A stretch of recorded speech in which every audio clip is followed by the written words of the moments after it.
본 말씀을 통해서 복의 수렴이라는 제목으로 하나님의 말씀을 증거하겠습니다. 따사로운 햇볕인데 거기에 돋보기를 가져다 대면 빛이 한 점이 모이게 되어서 종이를 태울 만큼의 그러한 에너지를 가지게 됩니다. 모여지는 자리, 이것이 이제 수렴이 된다라고 말하는 것인데, 작은 햇살이라도 그걸 모으니까 종이를 태울 만큼의 힘을 갖게 된다는 것입니다. 우리가 복을 받는다 할 때 아무것도 아닌 것처럼 여겨지는 햇빛과도 같은 따사로운 햇살과도 같은 그러한 것들이 모이면 하나님의 큰 은총과 복이 된다는 겁니다. 이런 복이 모여지는 자리, 복이 쌓이는 곳, 이 자리를 차지하는 것이 중요할 것인데, 그럼 하나님의 복이 어디 임하는가? 어떠한 곳에서 하나님의 복이 쌓이고 모일 것인가? 오늘 본 말씀을 통해 살펴보게 되면 먼저는 하나님과 화목하는 자리가 복이 모이는 곳이라 그랬습니다. 하나님과의 관계가 평안한 가운데 있고 화목하게 되면 그 자체가 참된 만족과 복된 자리라는 겁니다. 21절에서 너는 하나님과 화목하고 평안하라. 그리하면 복이 내게 임하리라. 욥의 고난 가운데 그의 친구들이 와서 하는 그 말 자체가 때로는 욥에게 상함이 되긴 했으나, 그러나 그들의 말 자체가 틀렸다라고는 말할 수가 없어서 하나님께서 행하시는 그러한 일들, 그러한 큰 의미에서의 진리를 우리가 찾을 수 있겠는데, 하나님을 가까이 하고 또 그와 평안하면 하나님의 복이 임할 거라는 겁니다.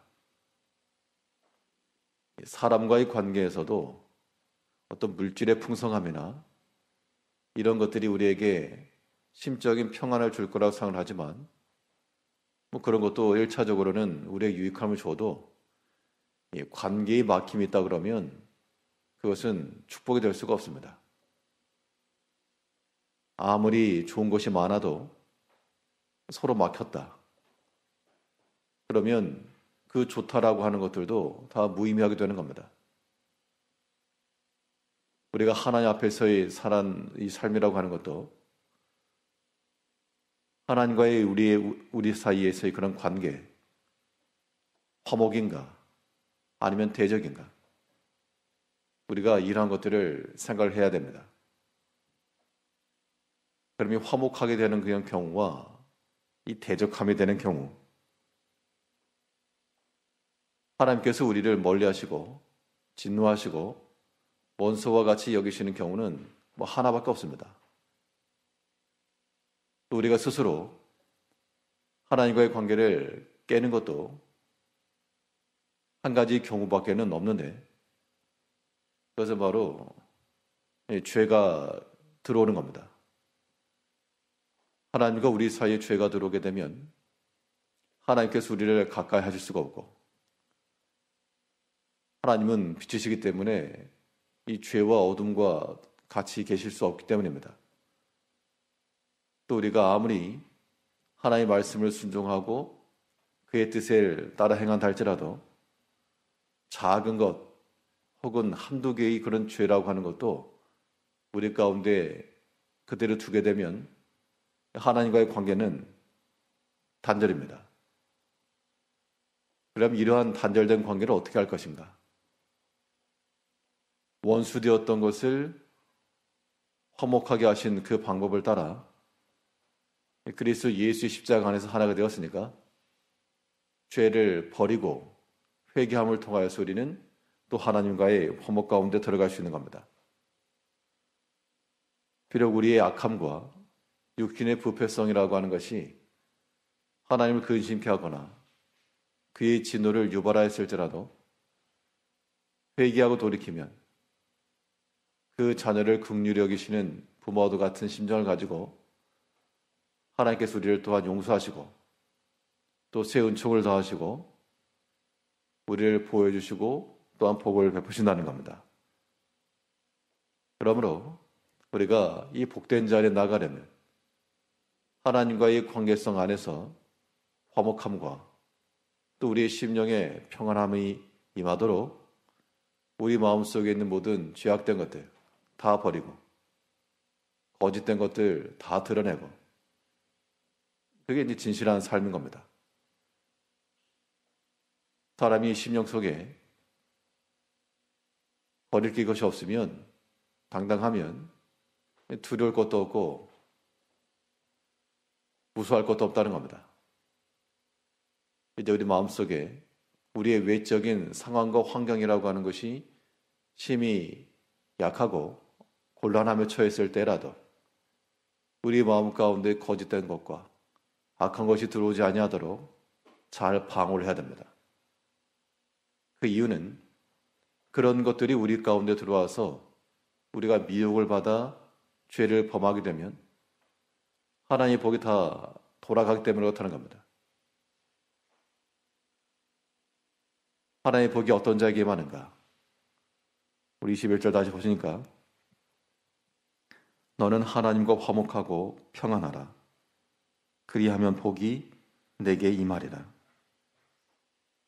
화목이라고 하는 것은 관계성에서 오는 것이기 때문에 일방적인 것이 될 수 없는 겁니다. 하나님께서는 언제나 우리를 향하여서 선한 마음과 은혜를 부실 마음을 가지고 계시므로 우리 편에서 언제든지 하나님을 향하여서 우리의 두 팔을 벌리며 주께를 향하는 우리 마음을 거두지만 않아도 하나님과의 평안함 가운데 가는 겁니다. 그 관계가 화목할 때는 서로 통함이 있고 함께하는 시간들이 많고 또 즐거움과 감사와 기쁨이 있는 겁니다. 이제 우리의 마음 상태를 돌이켜보아서 하나님 앞에서 참된 감사가 있는지 우리 마음에 평안함이 있는지 이런 것들을 통해서 하나님과 화목함 가운데 있는가 아니면 불목함에 있는가를 생각을 해서 하나님이 약속하신 대로 하나님의 복이 임할 수 있는 그러한 복된 자리를 우리가 만들어가야 되겠습니다. 왜 하나님의 복이 임하는 곳이 어디인가? 하나님의 복이 주어지는 자리는 그의 말씀의 교훈을 통해서 주어진다 그랬습니다. 그러므로 하나님 앞에서 복받기를 원하는 자들은 그의 복되신 말씀을 듣기를 힘써야 됩니다. 22절에서는 청하건대 너는 하나님의 입에서 교훈을 받고 하나님의 말씀을 내 마음에 두라. 내가 만일 전능자에게로 돌아가면 내가 지음을 받을 것이요 또 내 장막에서 불의를 멀리하리라. 하나님의 복이 하나님과의 평안과 화목함 가운데 있는 자에게 주어지기 때문에 그러므로 내가 하나님의 그 교훈을 받고 그의 말씀을 마음에 두라 그 이야기입니다. 우리가 사람의 말을 귀담아 듣지 않고 그 말한 것을 기억지 않으면 나를 무시하는가 이런 생각을 할 수가 있습니다. 의도적이 아니고 잊어먹거나 그렇게 해서 그런 경우도 있지만 의도적으로 그렇게 한다 그런 것은 관계를 깨는 겁니다. 우리가 하나님의 말씀을 듣고 그 말씀을 마음에 두며 마음에 두었다라고 하는 것은 그 말씀이 기회를 따라 나타난다는 겁니다. 그렇게 하기 위해서 마음에 두는 겁니다. 그렇지 않으면 그냥 듣고 흘려버릴 것인데 이 말씀이 나타나야 될 그 시점에 내가 행하겠다.